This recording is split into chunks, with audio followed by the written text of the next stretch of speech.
Welcome to Get Over It, the consciousness transforming podcast for exceptional 21st century living. We have a fabulous show today. We're going to be speaking with Jonathan M. Goldman, and we're talking about his book, The Gift of the Body, a multidimensional guide to energy autonomy, grounding spirituality, and living through the heart. And guys, this isn't a foo-foo book on spirituality. This delves deep but very simplistically into spirituality and gives you a deep understanding. So if you're looking to grow your spirituality, this is going to help you. If you're a newbie, it's great. If you think that you are a sage and been around forever, this is also great because it's going to impart some new information to you. So, sit back, take some notes, and then I do encourage you to go get the book. Those of you who follow me know that I rarely say that the book is a keeper, okay? This book is a keeper on my shelf, so it's definitely worth the small investment for you to get the book. Now, the information shared on Get Over It uses intuitive and pragmatic insight to help you shift your consciousness to break through the blocks and release energy that is no longer needed. Yes, we're going to help you let go of the BS that's been holding you back. But you guys know I always ask that question, are you truly ready to? And by the way, folks, BS is belief system. A bit about me for my new listeners, intuitive since birth. I'm a third generation intuitive with over 3 decades of experience supporting people to break through the blocks along their path. I'm a strategist for personal and professional transformation, revealing cutting edge information that enables you to prosper and thrive. I spent 25 successful years in corporate America as an executive sales professional, and I am the founder of Healing Visions Ministries and the Northern California Children's Education Network, a 501c3 nonprofit. I provide consultations and healings in all areas of life that heal the mind, body, spirit connection, allowing you to live your very best life. My clients tell me that I keep it real while providing them accurate information to assist them along their journey as a spirit living a human existence, but they also say, if you really don't want to know, don't ask Monique. My background includes a doctorate in metaphysics, Reiki master teacher, ordained minister, and clinical hypnotherapist. So whether you are stressed, depressed, or possessed, I can help. To find out more about me and the services I offer, go to my website, and that's MoniqueChapman.com. And I invite you to like me on Facebook and follow me on Twitter and LinkedIn. The great sages for millennia have taught that the answers to healing, spiritual evolution, elevation of consciousness, and living a happy and fulfilled life are inside of us. But where exactly are they and how do you work with them? My guest today, Jonathan Goldman, can answer those questions for you. In June of 1960, just as Jonathan Goldman had turned 10, his mother died of breast cancer. She was 34. In January of 1961, her heartbroken father died of a heart attack. And in August of 1961, the children's 41-year-old father died after a 5-year struggle with leukemia. Their deaths set the program for Jonathan's personal healing journey, which continues to this very day. He has devoted his life to healing others and teaching people how to live a full, heart-centered, peaceful, joyful life. After college, he and Jane moved to Boston, where in 1976 he became the first non-Asian people in the United States to practice the previously unheard of healing art of acupuncture. His acupuncture practice morphed over the years into a multi-layered approach to healing called Transformational Energy Healing, which today he practices and he teaches. And you can check him out at his website, and that's essentiallight.org, essentiallight.org. Welcome, Jonathan. Wow, what a great introduction and what an amazing person you are. So I'm very happy to be with you. Oh, I am so glad to be with you, and you are worth all of those words plus 10,000 more. You went through such trauma at a very young age. How did you even start thinking about healing yourself to get past all this trauma that you had endured? It's a good question. And I look back and I see the moments, right? I see Mm-hmm. the moments when I had a choice to make. Was I going to say yes or was I going to say no? Okay. the only, and I was presented, we are presented with this. So when we have trauma, we have things to transform. Everybody does, right? Some seem more monumental than others, right? I work with lots of people, and there are people that come to me, and I'm like, oh my God, I don't know if I could have survived that. Mm-hmm. It's all relative, but we are then presented with the opportunities to heal. They're presented to us naturally in the course of our lives. We call them to us unconsciously. They're presented to us by our guides. So I see the moments for me that when I could have checked out, Mm-hmm. and that battle was in me. One of the when I call my book "The Gift of the Body," because I came to understand that rather than being a prison sentence, which is what I thought being in a body was, Uh-huh. my attitude used to be, when does the parole board meet? Hey, will you get paroled, huh? When do I get out? And I came to understand that no, that the way out was in. Mm. The way to deal, the way to heal was I had to come into my body. And so I was presented with many opportunities. I was presented in the 1960s, for instance. I grew up then. I was very involved in the anti-war movement and the beginning of many of the movements. That's Mm-hmm. the Black Power movement and the women's movement and the gay liberation movement and the right and And then don't leave out Woodstock. That was a very important movement. all right. I Uh-huh. was there involved in that, and so then, like many people, I used to say, well, I took my share of LSD, and then I took the share of the young Republicans because they weren't going to take their share, so I took their share. Okay. And even that presented me with seeing my trauma, seeing what, and so did I run away? The only credit I can claim is I just keep saying yes. Like, Mm. okay. And then I found therapy, and I found a man who was a brilliant, brilliant, brilliant Brazilian psychotherapist who Mm-hmm. introduced me to bioenergetics, which is healing through incorporation, coming into your body for real. And Mm-hmm. so I worked that, I screamed and I cried and I punched pillows and I saw my trauma. And then at some point he said, after we were done with therapy, he said, okay, now we're going to Brazil. And we're going to go to the mountains of Brazil to a spiritual community that does a particular kind of spiritual work that's only done there. And we're Mm-hmm. going to do the equivalent of 10 years of psychotherapy and 10 years of meditation in a month. What do you think? Oh. And I said, okay, sounds like a good deal. Mm-hmm. Center of their spiritual practice, which is still done today, is the use of a tea that most people now know as Mm-hmm. ayahuasca. Ayahuasca. Yeah. And so that was another big yes. I was like, just this morning, I found my diary from that first trip, Uh-huh. saw, remembered what I was confronted to, which was the pockets of trauma and pain that I had denied that were put right in my face, but also my glories, also my light, also that light was real. Also, I had a spiritual healing channel that I didn't even know existed that got unzipped. And Mm-hmm. so that gave me a context for my healing. Oh, I'm healing within light. I'm healing from the space of the heart. Okay, bring it on. Let's go. Okay, so you mentioned this spiritual healing channel. How did you recognize it? Because I think that we all have it. It's innate in all of us, but I think we tend to forget or we mask it. Well, I already had an acupuncture practice, right? I Mm-hmm.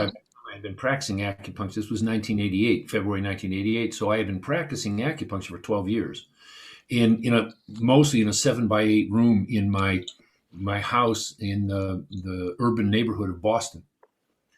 And so I had a space where then when I came back from Brazil, just weird things started happening. Somebody would grab my hand and hold it over a person's body, and Mm-hmm. heat would emanate from my hand, and the person would get up and say, "Thank you very much, I'm fine." Mm-hmm. Things started happening to me. Everything that I've learned, everything that I teach has come through intuition and experience. And so I things started happening that what fortunately was I knew two things. One is I knew I wasn't psychotic because if Okay. I was going to be, I already would have been. Mm-hmm.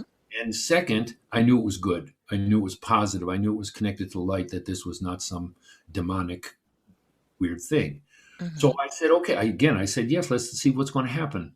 And so I started being guided through intuition and through a kinesthetic, they would take over my body. They would move my hands around. I would Mhm. start seeing acupuncture patterns that I didn't even know what they meant. And I would do those on people for 2 weeks and have very beautiful results. And then it would a new pattern would evolve. So Mhm. what happened is, when I say my healing channel, mostly what opened was my intuition.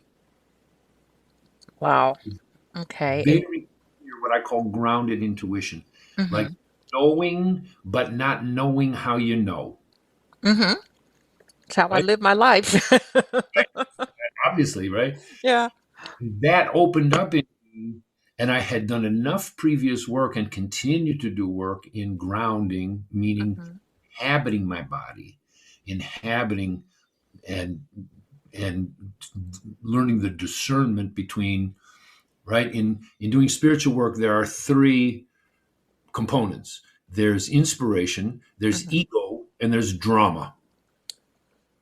Okay. Inspiration, ego, and drama. And so what I made a very, very conscious study that I still make today is, among those influences in me, like, what's coming from authentic inspiration beyond the mind, what's coming from my ego grabbing it and twisting it just enough to make it fancy, Uh-huh. and what's coming from some need in me to be popular or famous or beautiful or something. Mhm.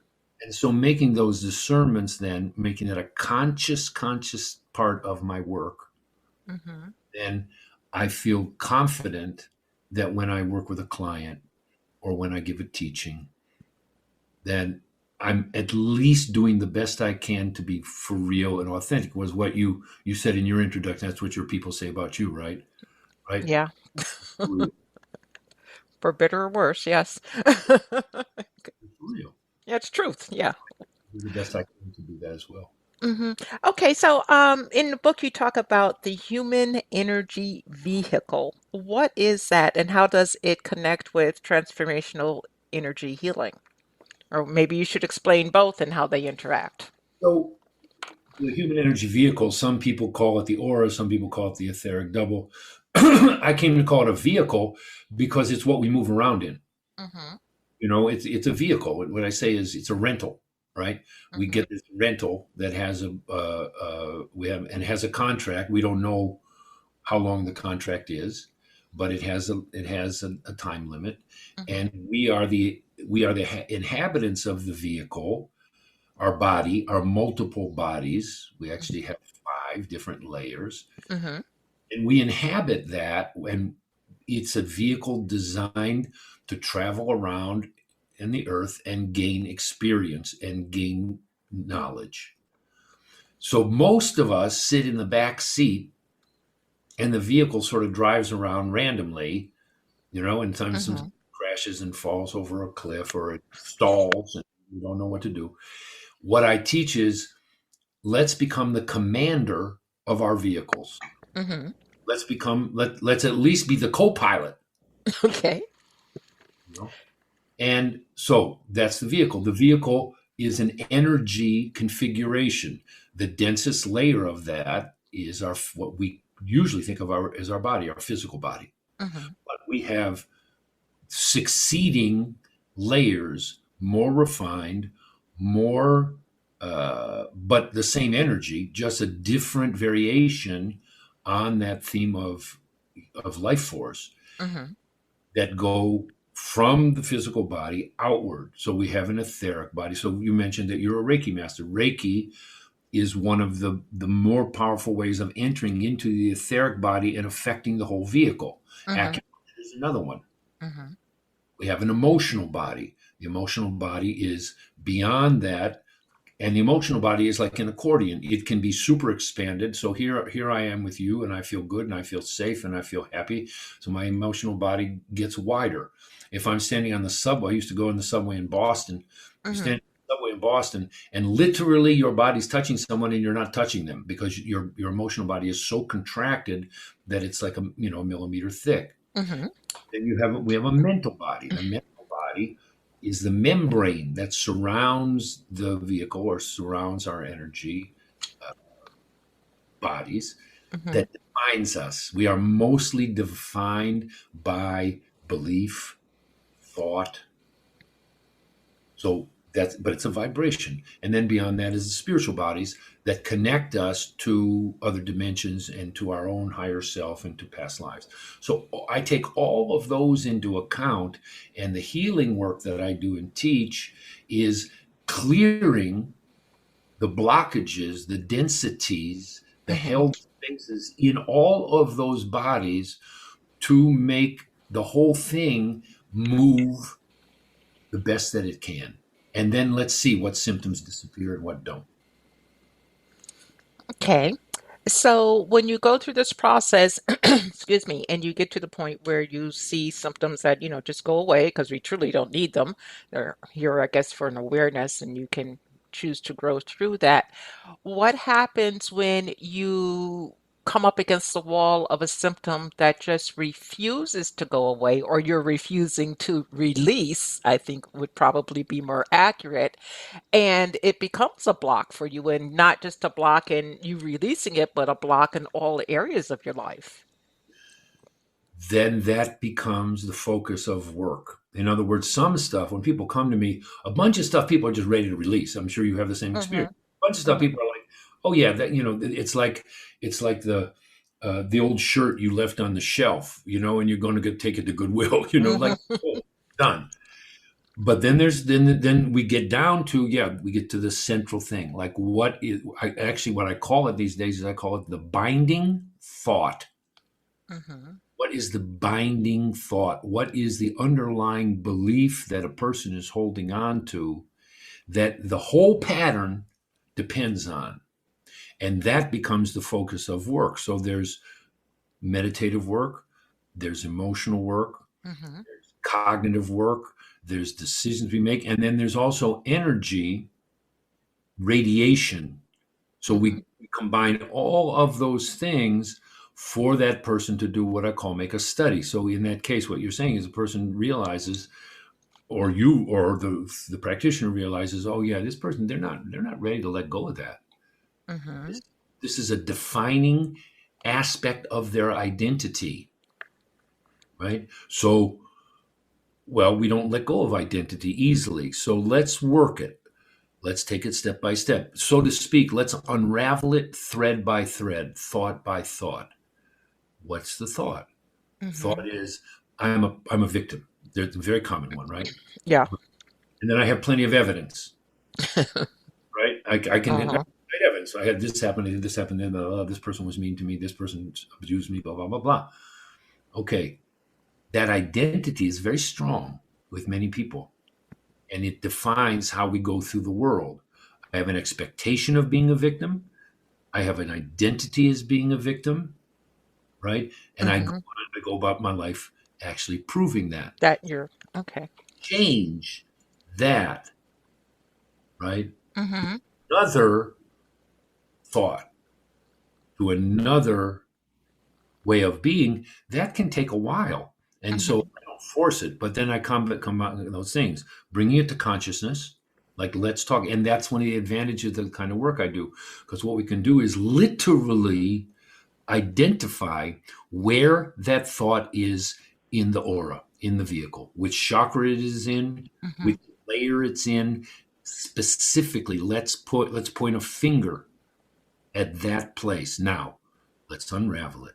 Let's unravel it in how you understand it, and let's literally call light to it. Mm. Light. Let's shine a mag light, a beam of light on that. And then the process goes faster, way faster. Okay, so it's almost like you're a functional doctor in a sense where you get to the root cause of the problem and you work it backwards, as opposed to just telling someone, oh, to meditate or take this herb or use this essential oil and all will be better. Exactly, exactly. It's like, and it's with the expanded view. Say, okay, where is it? Is it in the mental body? Okay, usually it is in the mental body, but what's the emotional material? So let's literally clear it. I say we back up the cosmic dump truck and Hmm. load the energy into that cosmic dump truck, and it gets taken to the cosmic recycling plant. Okay, and then just gone.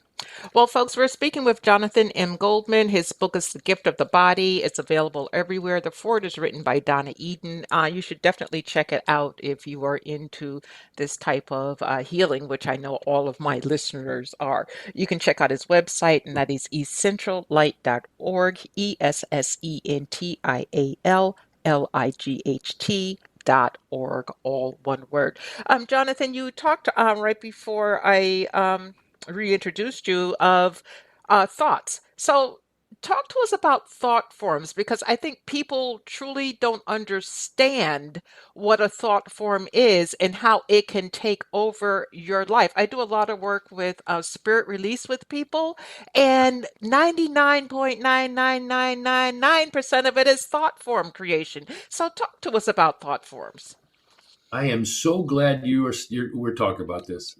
Oh, yay! No, for real, because it's so important, and as you said, most people don't have an idea, or there's all kinds of fantasies like cartoons about it, Hmm. science fiction. It's not science fiction. We live in a sea of thought, right? Hmm. Even in like I live in Oregon, I live in Southern Oregon, and I live in the forest, and there's no pollution here and whatever, but the air is full of thought, and every time that a person thinks something, um, it emits into the atmosphere, into the ethers, into the inner planes. Hmm. Right. So I hope your people who are listening understand this. Of course they do. We live multidimensionally, so we define ourselves and say, "Well, I live in this material world, and I live in this material body, and everything is just what I can see and access with my five senses." No, there are many layers, including there are layers of thought. And one of the things that I saw before the over a year ago, right? I was meditating and I could see the band of thought around the earth. So the earth is a body. So Hmm. like I have these five layers in my body, the earth also has these five layers. Hmm. And the earth has a mental body, has like a Van Allen belt of thought that surrounds it. And what I saw was it was so thick with so many opinions, right? An opinion is a thought, a Hmm. belief, thought, a criticism is a thought, a judgment is a thought. So is a thought of love. So is a thought of compassion. So is a thought of kindness, right? So they're Hmm. all around. So I see this belt around the earth, and I just started praying for light to penetrate through that thickness. And then what happened, and one of the things that happened, at least in my view, is that as the paradigm was disrupted in this past year, right? The Hmm. external paradigm of like this is how things are and this is how things are always going to be is actually that thought belt got thinner and more light could penetrate. Okay. And part of what's going on Earth is there's more light, which is bringing out more of the unconscious thoughts, which are then circulating around. And many people, the sensitives, I assume the people you work with, the people I work with, the people I am, Hmm. who are being influenced by these thoughts on the inner plane. And many people are having trouble. Many people write the reports of depression and anxiety and Hmm. suicidal thoughts and retriggering of trauma and all this stuff is because there are so many thoughts being disrupted and being called into light, and they're passing through the mediums, the sensitives, Hmm. as a stairway. And if people don't understand that along with everything else that I am, I'm also a stairway for energy that needs light. And Hmm. so The more I'm aware of that, and the more it's one of the things we do is train people. How do you create an internal structure in you to become that tube of light so that when stuff comes to you, it doesn't stick to you? Okay, I want to ask a question. I don't want a political answer to this, but I want to understand the energy behind it because personally, I still struggle with it. Um, Not this last election, but the election before we elected a man, Donald Trump. He had very interesting energy. This last election, a lot of people voted for that energy. Why is it? Because in my, this is just my human opinion that energy is not functionally wonderful. It's very detrimental. In the 4 years that person, that energy was in office, I should say, the increase of spiritual release went through the roof like 10,000%. So is that energy, what's it missing or what does it have that is so heavy and, in my opinion, lacking of love for humankind, for itself? Does that, is my question making any sense at all, or do I need to rephrase? I can tell you my response. Okay. And look, there's lots of different angles on this. Here's mine. Mhm.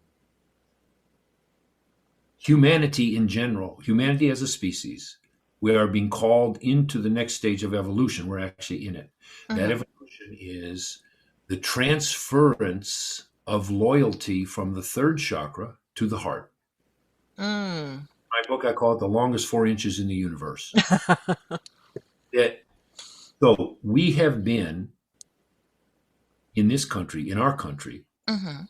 quintessential expression of the third chakra in the history of the world. What is the third chakra about? Third chakra is about making, doing, manifesting, Mhm. deciding, being right, being strong, all that stuff, right? Mhm.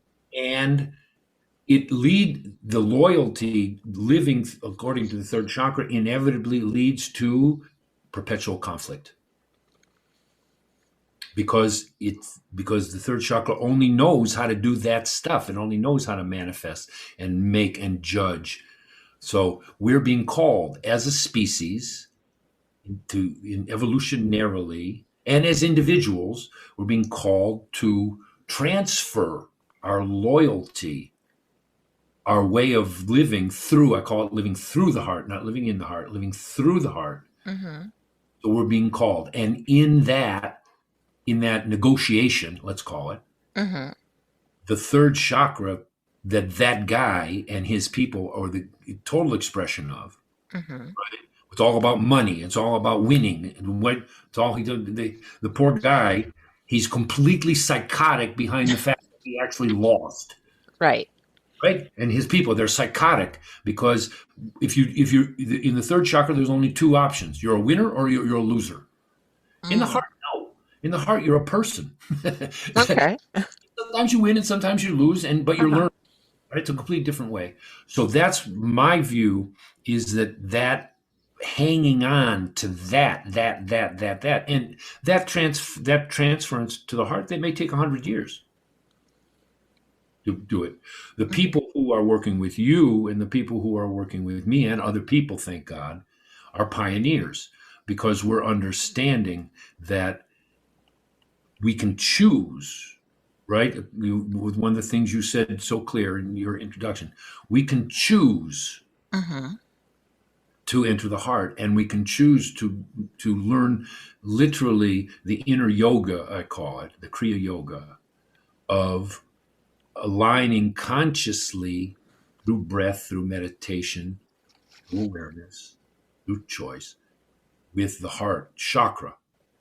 And then we become the holders of compassion for all of that stuff that's being off gassed, that the people you're working with, the people I'm working with, are the channels for, Mhm. right? Because what that guy did and what his people did is they called it all out. They called it all out. Like, okay, we don't have to pretend that we're nice anymore. Mhm. We don't have to pretend that we have empathy. We don't have to pretend that we have compassion. We're just going to do what we do.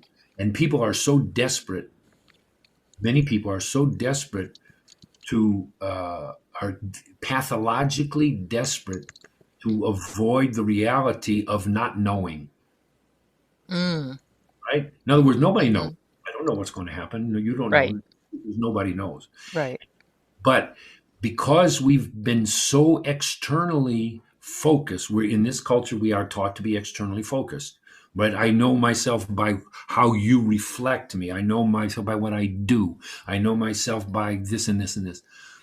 And we aren't taught to go inside. When I go inside and I find in the center of my heart the space of humility, and I find right in front of my heart, 4 inches in front of my heart, the space of compassion, I understand. My intuition tells me, look, it's okay. You don't know. It's good to not know. That's fine. That's how Mhm. many people are so desperate to know that they're willing to glom onto the silliest, stupidest explanations that Mhm. are like grade D science fiction books, Mhm. right? Because of the desperation. And so that's my explanation. And so all of that's generating is calling up these hidden pockets of so much stuff that's for centuries has been in the psyche of humanity, in the inner pockets of Mhm. humanity. It's being called up. I'll tell you one more thing. I do believe, I do see that there is, as the Hindus say, they call it the war in heaven. There is a battle between forces that are promoting unity and Mhm. forces whose job it is to promote disunity. They Mhm. and they're acting through us. When I said the other day, I was leading a ceremony, and I said to people, "Who is speaking through your mouth? Mm. Who's speaking through your mouth?" I'm talking Mhm. about me too. Who's Mhm. is who's speaking through my mouth? Somebody who's create wants to promote unity, wants to promote understanding and compassion with clarity, with straightness, with realness, or is somebody speaking through my mouth who's trying to create disunity and creates more separation and more conflict? Who is it? Mhm. For the people who identify with the conflict and disunity, is there hope for them? Oh, for sure. Let's say it's the longest 4 inches in the universe, but it's only 4 inches, Mhm. right? Because we're present. Was what I said. The first thing I said. We're presented with these opportunities to examine ourselves, Mhm. and particularly when we're met. When I'm met, and when I meet people with the heart, with compassion, very. I've had people literally shake their head and go, "Wait, what?" And come into a different place. Mhm. They're like, "Well, haha," like something just like shook them. Of course, Mhm.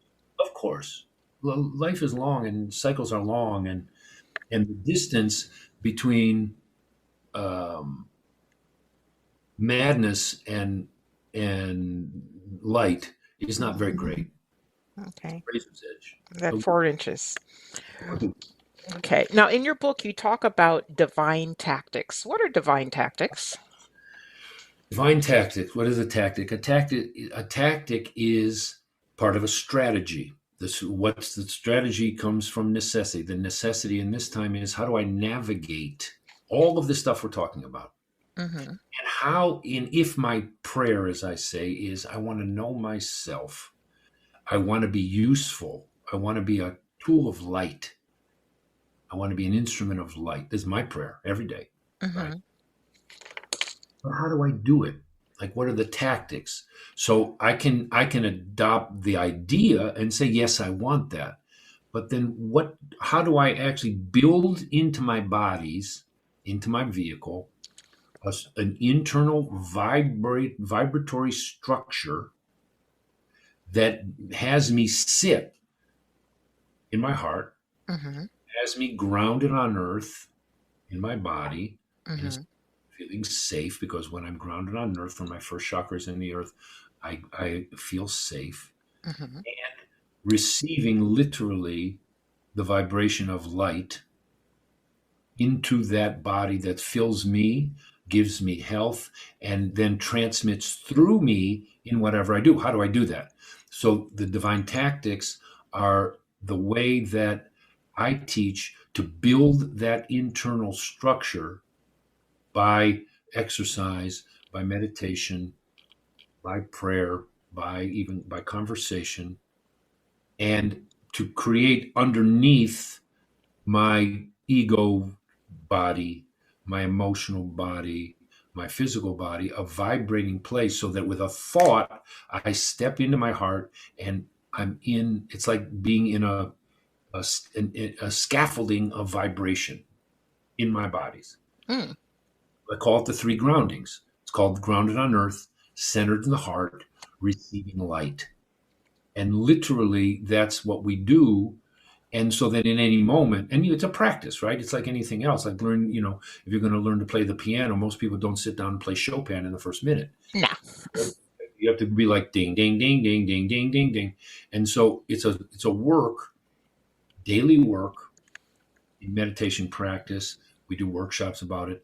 I did last September, October, November, I did a 10-session online class teaching these divine tactics step by step literally from the bottom up. And it's available on our website, essentiallight.org. It's 10 sessions, 10 1.5-hour sessions. The feedback we've gotten is super, super good. It actually works if you do it, like hour and a half of them, you can do it once a month if you want.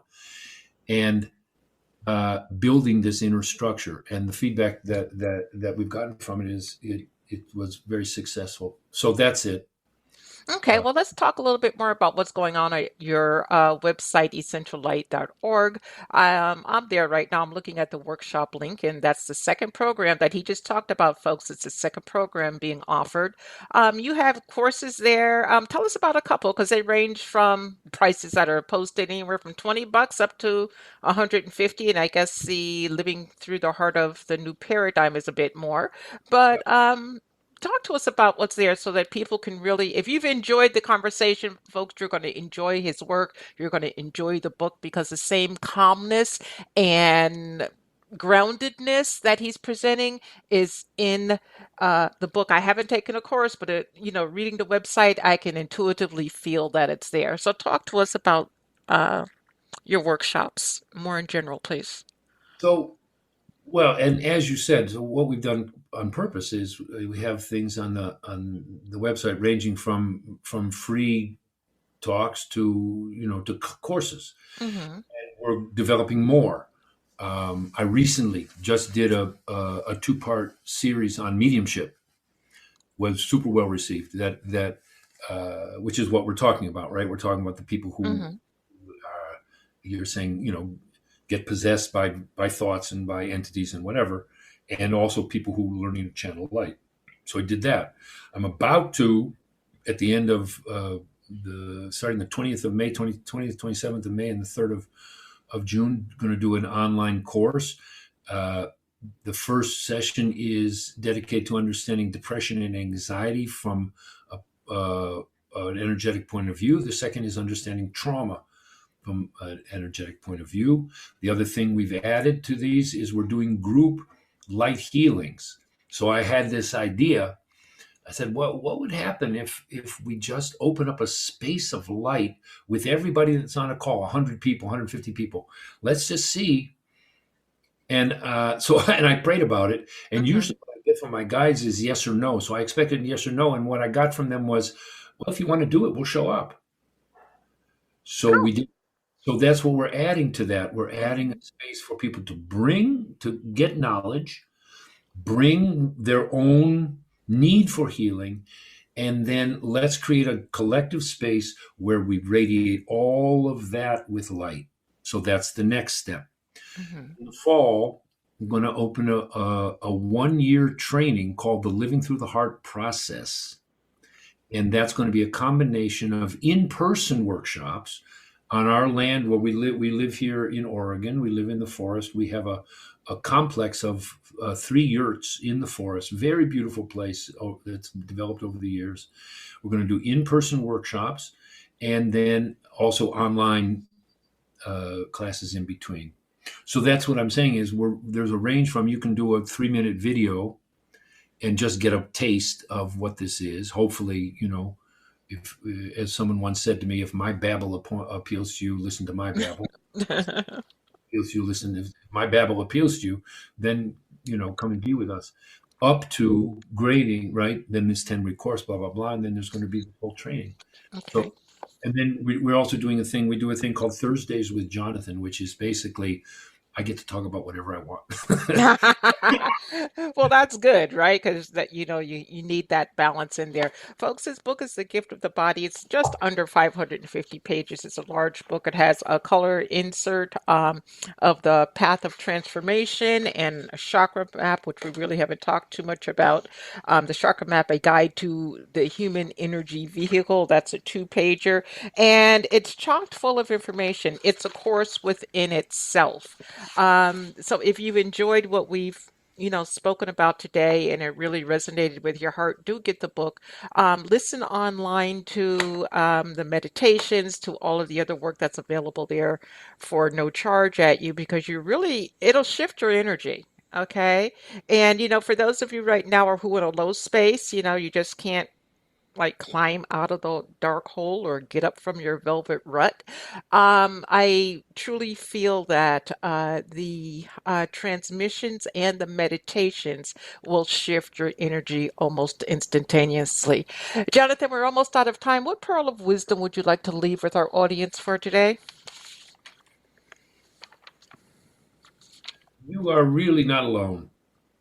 And even though in this time it's easy to sink into feeling isolated and alone, through the heart connects with other hearts on the plane that we are normally think we live in, but also on the inner planes. Breathe, just sitting. Breathe in your heart. Mm-hmm. Imagine yourself sitting in an armchair in the center of your heart chakra, in the middle of your heart. You're just sitting there breathing. Then get up and walk. And in front of you, walking straight out in front, is a dock that is a dock onto a pristine lake. Walk out to the end of that dock, sit down, dangle your feet in the pristine water of that perfect lake, and breathe. Ooh, the And water's cold, but it feels good. you are then absolutely, not metaphorically, in the space of compassion in front of your heart. That's where compassion lives. Mm-hmm. Literally, in every human being, it's built into the structure of your energy vehicle. There's a space, and it's a life preserver of vibration that surrounds your whole body at the distance of that dock, about 4 to 5 inches in front of your heart's chakra.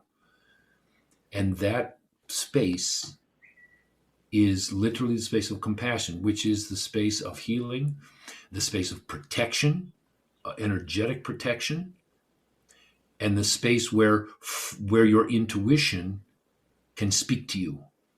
Mm-hmm. So you're not alone. Everybody who's doing that everywhere in the universe is meeting in that place. It's also the place where when you do it calmly and you do it over time, your guides, your spiritual guides, your higher guides can get to you and communicate with you and guide you through your intuition to what is for you, what's best for you, and by definition, in the highest good of all beings. And it doesn't have to be fancy. It doesn't necessarily have anything to do with religion. It can or it can't, depends on you. Mm-hmm. But it's built into you. Light is not a metaphor. Light is a vibration, right? The Hindus call it Aisha. It is undifferentiated divine energy. When you learn how to call it from that space in your heart, it's a mag-like beam of light that shines down on you, illuminates you, and turns you into a healer. That's what I say. Okay, well, thank you very much. And thank you so much for being a fabulous guest. I really appreciate everything that you brought to the table today. Thank you, thank you, thank you. And to the audience, I want to thank you for being with us today as we collectively get over it. And I want everybody to remember that the most important choice that you can make is what you choose to make important. Consider making the masterful choice of discovering the gift of your body. Abundant blessings, light, and love to all. Agape.